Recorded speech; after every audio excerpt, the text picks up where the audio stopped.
Sesi kedua sosialisasi 42 yang akan disampaikan oleh Wakil Ketua MPR RI, yaitu Bapak Dr. Haji Hidayat Nurwahid MH. Untuk itu, mari kita sama-sama simak yang akan disiarkan secara langsung di beliau berikut. Assalamualaikum Ustaz. Assalamualaikum warahmatullahi wabarakatuh. Untuk menyampaikan paparan. Baik, akhwat sekalian, pimpinan kami dan keluarga besar kami yang saya hormati, saat semanja yang saya hormati. Assalamualaikum warahmatullahi wabarakatuh. Suara saya terdengar cukup bisa didengar. Alhamdulillahirrahmanirrahim. Assalatu wassalamu ala qaidina wa qudwatina sayyidina Muhammadin asyrafil anbiya wal mursalin wa ala alihi wa sahbihi wa tabi'ahum bi ihsanin ila yaumiddin. Wa qala Allah azza wa jalla fi kitabil aziz, a'udzu billahi minasyaitonir rajim, wal 'asr innal insana lafi khusr illa alladziina aamanu wa 'amilus shalihat wa tawassaw bil haqqi wa tawassaw bis sabr. Sadaqallahu al-'azim wa sadaqa rasulullah nabiyil karim wa nahnu 'ala dzalika minal sekalian, sahabat-sahabat semuanya, keluarga besar kami, ketua umum, sekjen, dan seluruh pimpinan kami di tingkat pusat maupun di tingkat daerah, dan peserta sosialisasi 42 yang saya hormati. Hari ini atau sejak kemarin ya, kami mempunyai teman yang lain, yaitu kami M-nya 1, Satuan Aksi Menyelamatkan Indonesia. Sekarang demikian menggelegar, gitu. Kodenya M-nya 1.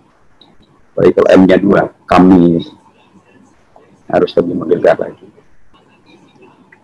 Dan itu satu fakta bahwa kita memang berada di Indonesia, dan seperti yang selalu saya sampaikan bahwa kami sebagai satu kesatuan aksi mahasiswa Muslim Indonesia dengan beragam capaian, canangan, program kerja dan lain sebagainya.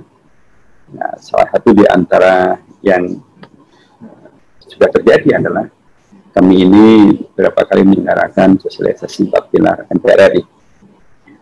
Tentu harapannya adalah apa yang kemudian juga dicanangkan oleh kami untuk menghadirkan negarawan yang Muslim yang negarawan gitu ya, itu menjadi semakin bisa didekatkan, direalisasikan, dan karena memang salah satu cara untuk menghadirkan dari kami menjadi Muslim negarawan memang harus juga betul-betul mengenali tata nilai dan sistem serta aturan yang diberlakukan di bumi di mana negarawan itu hadir dan dia adalah Muslim. Saya sering sampaikan bahwa ada hal yang sering dilupakan dalam konteks kehidupan kita sebagai bangsa dan negara, yaitu relasi yang amat sangat nyata dan kokoh dan kuat gitu ya, dan sudah mendarah daging di bagian yang tak bisa dipisahkan kecuali oleh manipulasi-manipulasi, yaitu relasi antara umat Islam di Indonesia dengan negaranya yang bernama Indonesia ini. Kita baru saja memperingati 75 tahun Indonesia Merdeka, juga kemarin kita memperingati Hari Konstitusi. Kedua-duanya sesungguhnya memberikan kepada kita sebuah fakta bahwa dari dulu kalangan terpelajar, kalangan Muslim, itu mereka begitu terlibat secara maksimal untuk kemudian mengejawantahkan, menerjemahkan keislaman mereka dalam kenegarawanan mereka demi untuk menghadirkan Indonesia yang merdeka ini. Jadi Indonesia Merdeka, Konstitusi Undang-Undang 45 itu adalah produk capaian jihad isyad mujahadah dari kalangan muslim-muslim terpelajar, negarawan, bersama dengan pihak-pihak yang lain. Ada keberanian yang luar biasa dari kalangan muslim terpelajar ini, kayak mereka yang latarnya adalah dari dunia kampus, ada yang kampusnya dari Indonesia maupun dari luar Indonesia, ada yang latarnya adalah dari Universitas Islam bahkan dari Al-Azhar, ada yang latarnya dari pesantren lokal gitu seperti dari Al-Azhar Kiai Haji Kahar Mudakir, ya, anggota Panitia 9 juga, anggota BPPK. Ada juga yang latarnya adalah pendidikan pesantren lokal seperti Kiai Haji Wahid Hashim maupun juga Kiai Bagus Hadi Kusumo. Ada yang mau otodidak seperti Haji Agus Salim, ya. Ada yang memang berangkat dari jalur politik sejak dari awalnya seperti Haji Agus Nauda Prosioso. Ada yang memang mereka-mereka yang tidak secara khusus berafiliasi dengan Partai Islam maupun Ormas Islam, tapi mereka adalah Muslim yang memiliki kepedulian yang luar biasa di Indonesia. Dari 9 anggota panitia 9 itu 8-nya adalah Muslim. Nah, 4 yang Muslim itu dari latarnya adalah dari Partai Islam dan dari Ormas Islam. Dari Ormas Islam ada dari Muhammadiyah Kiai Haji Kahar Mudakir, dari NU Kiai Haji Wahid Hashim, dari Partai Islam, dari Partai Syarikat Islam Haji Agus Nauda Prosioso, dari Partai Penyadar Haji Agus Salim, ya. Dan jadi dari konteks ini jelas bahwa ada peran Ormas Islamnya, tapi juga ada peran Partai Islam, dan mereka 4 tokoh ini semuanya terpelajar.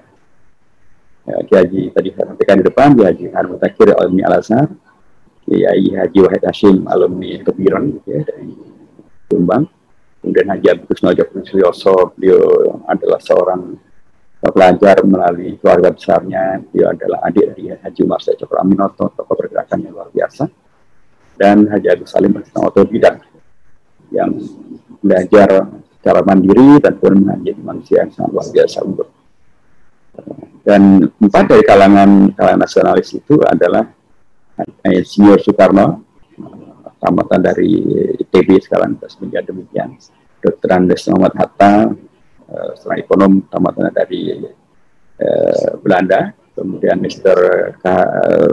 Muhammad Yamin, Mr. Direkten, beliau ada ahli hukum, juga Mr. Ahmad Subarjo, juga Mr. Indirekta.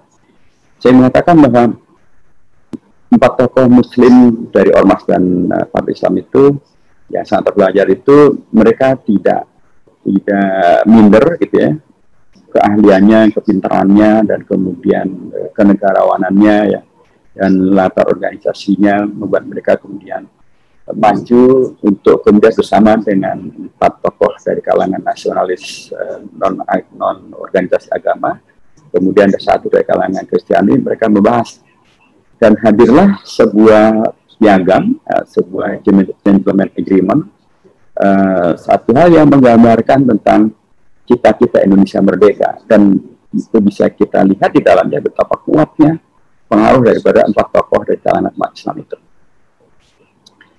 Saya sering katakan bahwa ada 3 peristiwa yang kita bisa menghadirkan cita-cita pada zamannya. Ketika Orde Baru runtuh, kemudian hadirlah Orde Reformasi, kami juga kemudian lahir. Cita-citanya adalah yang disebut dengan 6 tuntutan reformasi.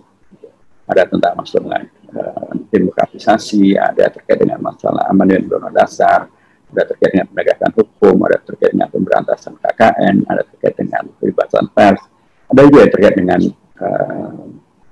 penghukuman terhadap Soeharto dan kroni-kroninya. Itu tuntutan waktu itu.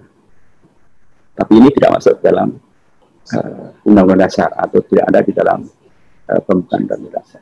Kemudian ketika Soeharto hadir, Orde Baru hadir, runtuhlah Orde Lama. Tuntutan waktu tidak berituran di tuntutan rakyat. Ada yang terkait dengan masalah pembubaran PKI dan komunisme, larangan komunisme, Marxisme dan Leninisme, dan ada yang kedua adalah terkait dengan pembubaran kabinet, dan yang ketiga adalah menurunkan harga-harga. Tuntutan waktu itu demikian. Tapi sekali lagi tuntutan itu ada jawaban atas masalah yang ada, tapi tidak ada di dalam Undang-Undang Dasar. Menurut saya tidak secara spesifik disebutkan dalam Undang-Undang Dasar. Nah, ketika Indonesia merdeka, itu cita-citanya adalah ketika kemudian Belanda rontok dan Jepang rontok gitu ya, kemudian Indonesia merdeka, para founding fathers yang kemudian timbul dalam 1999 itu, mereka sudah merumuskan tentang cita-cita Indonesia merdeka. Dan di situ nampak betul bagaimana kemudian para Muslim negarawan, ya jadi baik yang kemudian terlibat di dalam Partai Islam maupun yang tidak terlibat di dalam Partai Islam Islam, mereka menghadirkan kesepakatan yang luar biasa.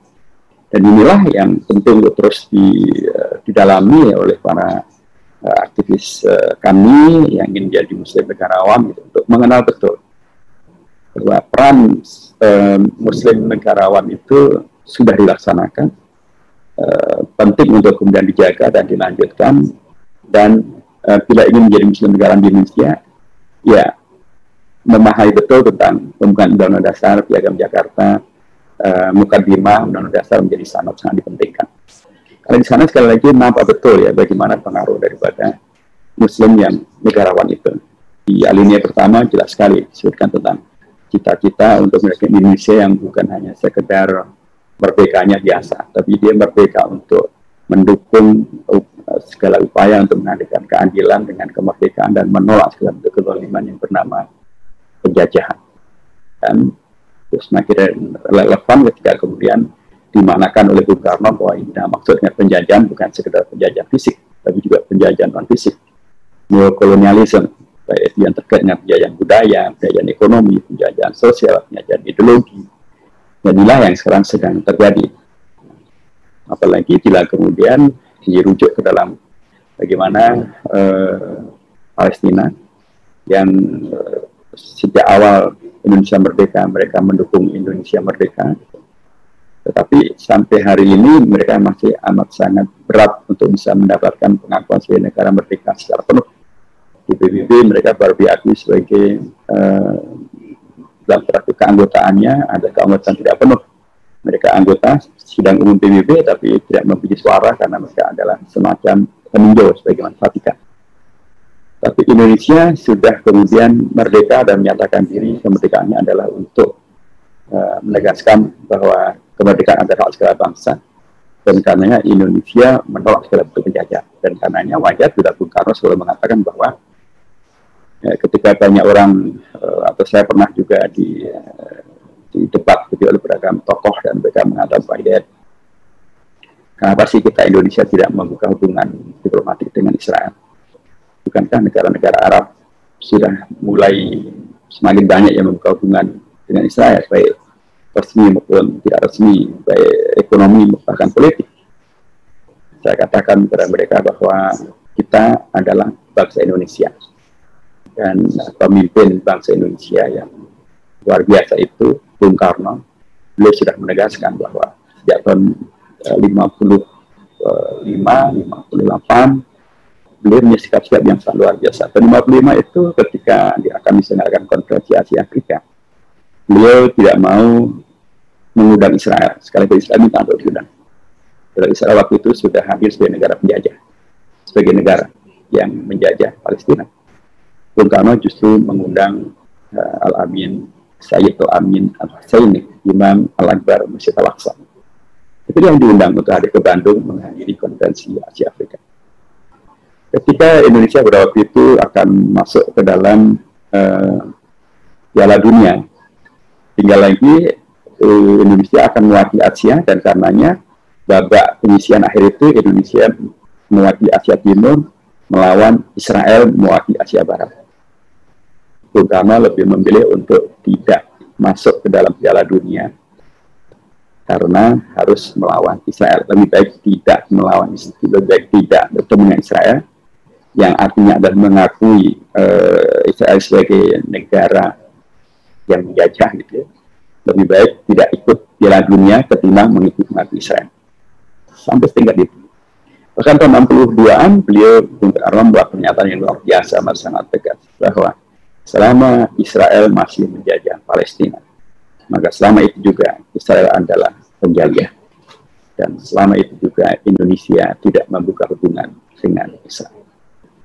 Bisa sampaikan kepada mereka bahwa pimpinan kita adalah bukan negara-negara Arab itu, pimpinan kita adalah Bung Karno. Dan Bung Karno menyampaikan bahwa selama Israel menjajah Palestina, maka selama itu Israel adalah penjajah, dan selama itu Indonesia tidak berhubungan dengan Israel. Luar biasa, insya yang luar biasa. Dari mana munculnya? Dari alinea pertama pembukaan Undang-Undang Dasar. Jadi 4 tokoh umat Islam yang demikian luar biasa itu, mereka berani untuk kemudian melibatkan diri, terlibat dalam pembahasan yang amat sangat berkualitas, menghadirkan prinsip-prinsip cita-cita Indonesia merdeka.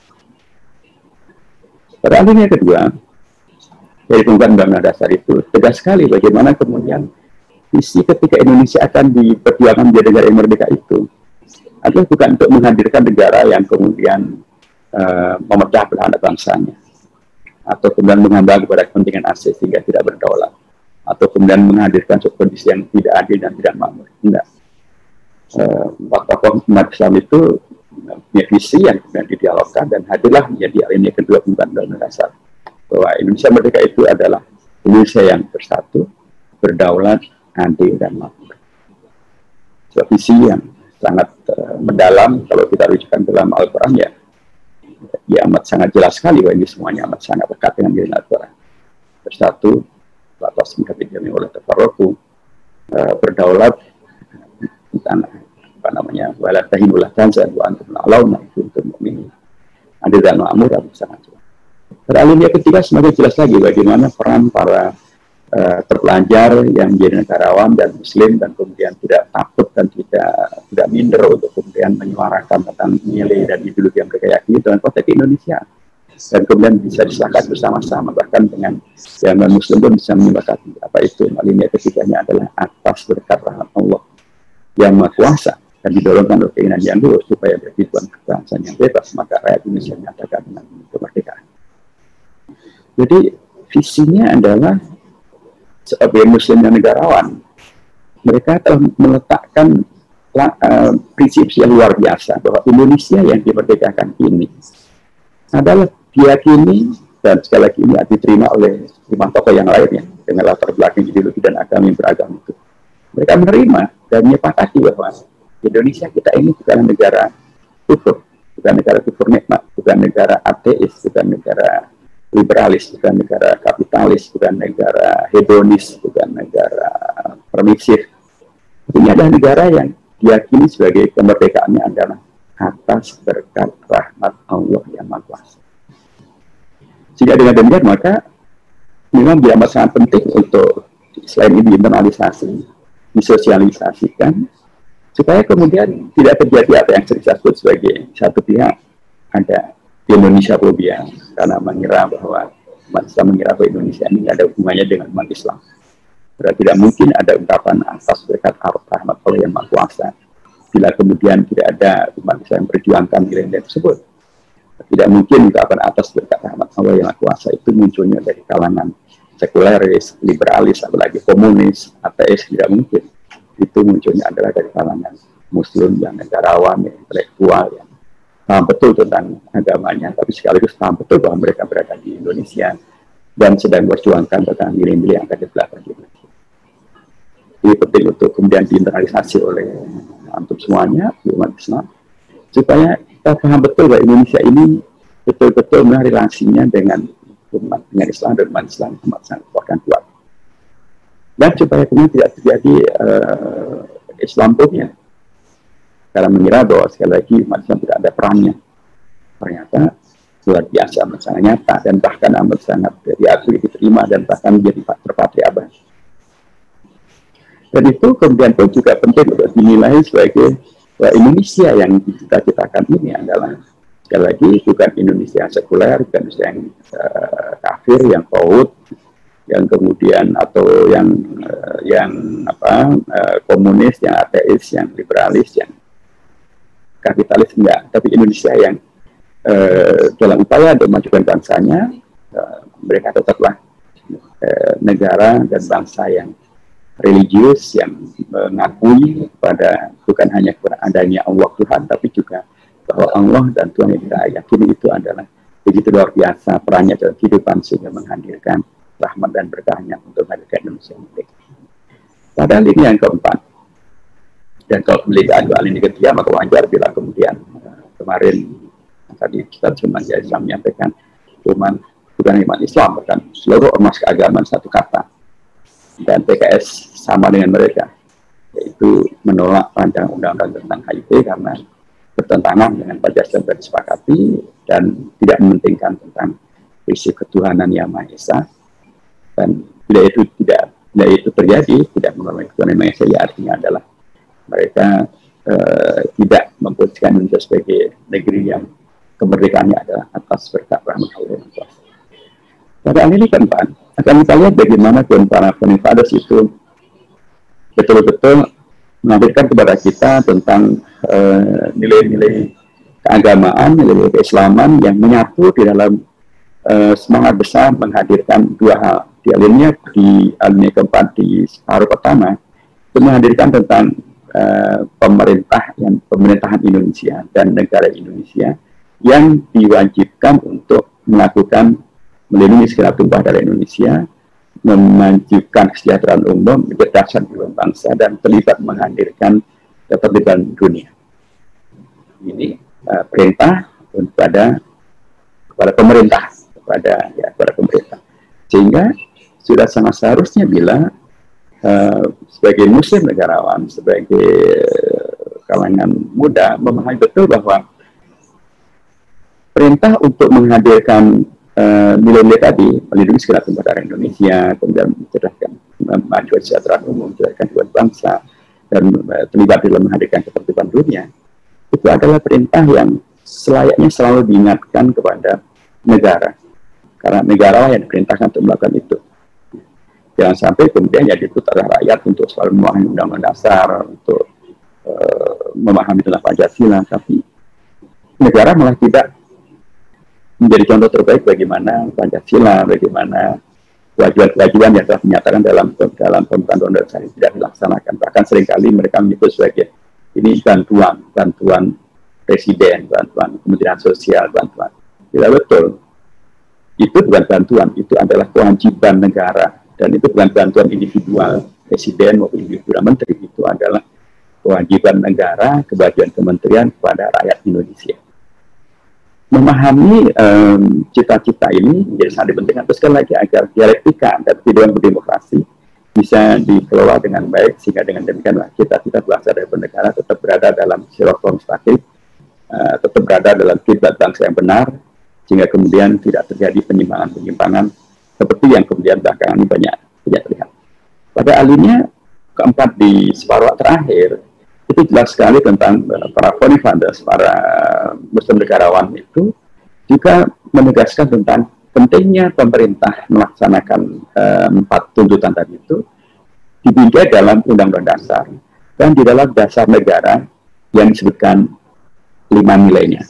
Tadi 5 nilai itulah yang kemudian oleh Pak Harto tadi Stasiun Mas menyampaikan melalui impresnya nomor 12 tahun 1998, kemudian menyebut bahwa 5 hal yang disebutkan dalam undang-undang dasar itulah Pancasila. Dimulai dengan yang sila pertama, ketuhanan yang Maha Esa, sila kedua, kemanusiaan dan beradab, sila ketiga adalah persatuan Indonesia, sila keempat adalah kerakyatan di pintu hikmat, dalam persatuan perwakilan, sila kelima adalah keadilan sila berislam Indonesia. Menyebut bahwa ini adalah Pancasila dengan urutannya nomor 1, 2, 3, 4, dan 5, itu adalah impresnya Soeharto. Jadi Orde Baru sekali lagi dalam konteks ini ya memang mereka mempunyai sejarah dan mempunyai peran untuk kemudian merumuskan dan menegaskan tentang bahwa 5 hal yang disebutkan dalam Undang-Undang Dasar Pancasila dengan urutannya dengan nomor 1, 2, 3, 4, dan 5. Itu dulu belum disebut oleh Bung Karno melalui penyebutan definitif semacam ini, apalagi dalam dokumen negara. Karena yang ada nanti Undang-Undang Dasar tidak secara spesifik menyebut bahwa itu adalah Pancasila. Sekalipun memang itulah yang diyakini sebagai Pancasila, karena tidak ada yang kemudian tokoh-tokoh negara yang mengatakan bahwa itu bukan Pancasila. Dan ketika Bung Karno menyampaikan dekretnya pada tanggal 9 Juli tahun 59, itu juga tidak secara spesifik menyebut bahwa ada Pancasila dalam pembukaan Undang-Undang Dasar, sekalipun ya diyakini bahwa 5 nilai, 5 sila itulah Pancasila. Jadi sekali lagi ada peran dari Bung Karno untuk dengan Pancasila dan PPKI-nya menghadirkan rumusan dari Pancasila dan Undang-Undang Dasar, tapi menyebutkan bahwa itu adalah Pancasila dengan sila pertama, kedua, ketiga, keempat, dan kelima dengan angka dan urutannya. Itu adalah jasa daripada Presiden Soeharto melalui Impresnya, Impres nomor 12 tahun 1968. Saya mengatakan bahwa para bapak bangsa dan para muslim negarawan itu memberikan kepada kita keteladanan bagaimana sekali lagi mereka bisa bermusyawarah, bagaimana mereka kemudian bisa memberikan peran yang terbaik, bagaimana mereka dari latar belakang organisasi beragam-ragam bisa kemudian bisa berkolaborasi untuk menghadirkan sebuah keputusan besar, menghadirkan dasar negara, dan itu diterima oleh semuanya. Dan bahkan pada waktu itu jalan tengah yang kemudian mereka munculkan adalah menghadirkan sila pertamanya ada ketuhanan dengan kewajiban melaksanakan syariat Islam bagi pemulanya. Itulah jalan tengah antara tuntutan awal untuk menghadirkan negara berdasarkan Islam atau tuntutan sebaliknya negara berdasarkan kebangsaan. Jalan tengahnya adalah Pancasila bagi dasar negara dan sila pertamanya adalah ketuhanan dengan kewajiban melaksanakan syariat Islam bagi pemulanya.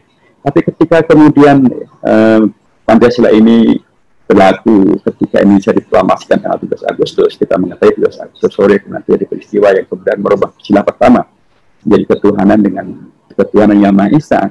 Sekali lagi para bapak bangsa yang adalah muslim negarawan, ada 4 tokoh yang didekati oleh Bung Hatta karena perkembangan dari Indonesia Timur yang mengancam akan keluar dari Indonesia bila kata-kata ketuhanan dengan kewajiban melaksanakan.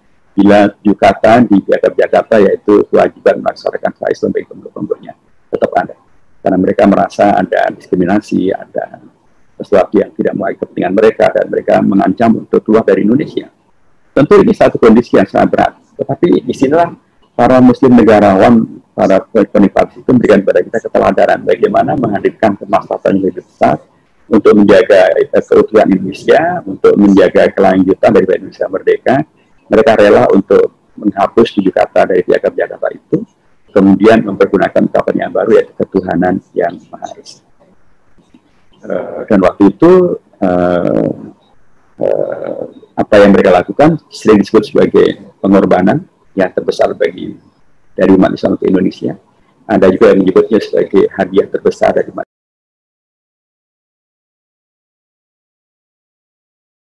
Islam ke Indonesia.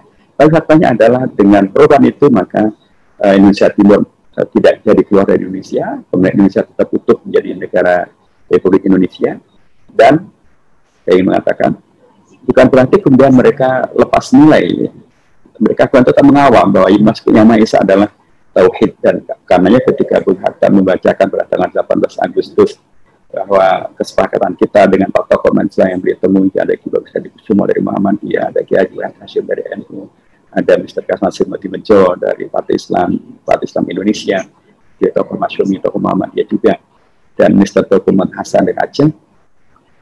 Waktu itu Bung Hatta membacakan kesepakatannya adalah ketuhanan yang Maha Esa dengan dasar kemanusiaan yang adil dan beradab.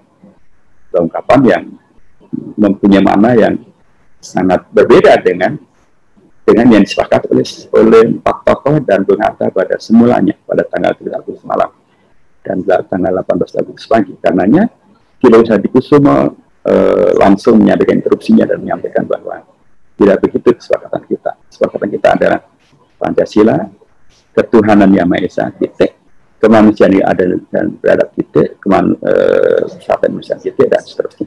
Jadi bukan ketuhanan yang Maha Esa atas dasar kemanusiaan yang adil dan beradab. Tidak. Nah, ini yang kemudian Bung Hatta belakangan kemudian memberikan penjelasan bahwa memang maksud daripada ketuhanan yang Maha Esa menjadi sila yang disebut pertama dibedakan dengan sila kedua, ketiga, dan keempat, dan kelima, karena sila 2, 3, 4, dan 5 itu bahasa Al-Qurannya disebut sebagai hablum minan nas, muamalah yang mungkin ada salahnya, ada khilafnya, mungkin ada yang lupa.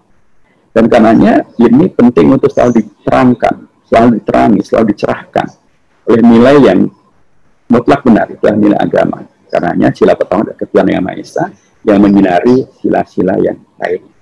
Itu yang dikatakan juga oleh Hamka bahwa ketuhanan yang Maha Esa itu ibarat akar gitu ya, dia ada akar tunjang yang menjadi penguat untuk semua akar-akar yang lain.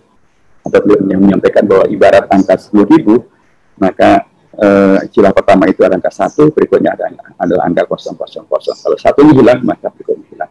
Itulah karenanya mengapa kemudian kita dan umat beragama dan Universitas Agama menolak betul rancangan undang-undang tentang HIV, karena dia mengingkari kesepakatan Pancasila sebagai yang final, yaitu Pancasila 18 Agustus, karena dengan RHIP itu kemudian bisa dirumuskan di Pancasilanya adalah Pancasila 1 Juni, Pancasila yang bisa diperas jadi Trisila maupun Ekasila, Pancasila yang tidak mementingkan ketuhanan yang Maha Esa, karena disebutnya hanya ketuhanan saja, atau ketuhanan yang berperadaban, atau ketuhanan yang berdasarkan pada kemanusiaan yang adil dan beradab, atau ketuhanan yang Maha Esa tapi tidak disebut di nomor 1. Jadi itu adalah bagian daripada penyimpangan sejarah, dan alhamdulillah bisa diluruskan. Saya ingin mengatakan sekali lagi bahwa memahami lebih dalam lagi tentang Undang-Undang Dasar dengan sejarah latar belakang daripada tokoh-tokoh yang memerankan di sana adalah menjadi amat sangat penting, kan saya bekal kita untuk menjadi muslim negarawan, untuk memahami ber-Indonesia, ber-Pancasila, relasi antara Pancasila Indonesia dengan umat Islam, dan itu sudah selesai sekali lagi karena justru umat Islam lah yang dengan intelektualisme mereka, dengan ketokan mereka, dengan ormas mereka dan partai mereka yang menyelamatkan Pancasila. Mereka juga yang kemudian menyelamatkan NKRI yang sudah disepakati pada tanggal 18 Agustus, tapi guna oleh Belanda dirubah menjadi RIS pada tanggal 27 Desember tahun 1949. Itu dikembalikan menjadi NKRI karena peran seorang intelektual Muslim, seorang pimpinan ormas Islam, seorang pimpinan partai Islam, Partai Masyumi, yaitu Muhammad Nasir. Sekali lagi, kemudian karenanya Muslim negarawan hadir untuk menyelamatkan Indonesia, hadir untuk meluruskan kiblat bangsa, hadir untuk kemudian menghadirkan pijakan-pijakan yang kuat untuk berlanjutnya Indonesia ke depan. Dengan pendekatan ini maka kita mudah untuk kemudian nanti lebih dalam lagi mempelajari tentang detail-detail Pancasila, termasuk juga tentang Undang-Undang Dasar, termasuk Bhinneka Tunggal Ika dan NKRI dalam bingkai keindonesiaan dan kenegarawanan Muslim, kecendekiawan Muslim, dan kami kita menuju ke sana. Saya kira dari saya itu dulu, nanti bisa kita sambung dalam sosialisasi yang lainnya. Tapi prinsip di sini saya ingin tegaskan untuk menegaskan kembali bahwa sebagai Muslim negarawan, antum semuanya sesungguhnya mempunyai rujukan yang amat sangat kokoh dan kuat, dan itu semuanya ada dalam pembentukan Undang-Undang Dasar. Itulah yang akan menjadi relasi yang sangat kuat dengan Pancasila, dengan Undang-Undang Dasar, dan di dalamnya ada Bhinneka Tunggal Ika, di dalamnya ada NKRI, dan bagaimana para tokoh umat Islam yang terpelajar, yang negarawan, yang organisatoris, mereka maju ke depan menyelamatkan Indonesia dengan ijtihad dan mujahadah mereka dan tadhiyah mereka, dan termasuk juga untuk menyelamatkan Pancasila, termasuk juga untuk menyelamatkan NKRI. Maka menjadi tugas kita selain memahami lebih dalam lagi, mensosialisasikan, juga adalah untuk membela. Bila kemudian belakangan ada pihak yang ingin mengaburkan sejarah umat Islam, mengaburkan tentang Indonesia, mengaburkan tentang Pancasila, mengaburkan tentang NKRI, relasi antara Islam dan Islam Indonesia, termasuk juga kemudian bahkan menghadirkan Islamofobia maupun juga Indonesiafobia. Tugas cendekiawan Muslim untuk gunakan keterbukaan mengkoreksi perjalanan yang menyimpang ini untuk mengembalikannya kepada kiblat bangsa yang sekarang. Kalau fikum jami'an, Assalamualaikum warahmatullahi wabarakatuh.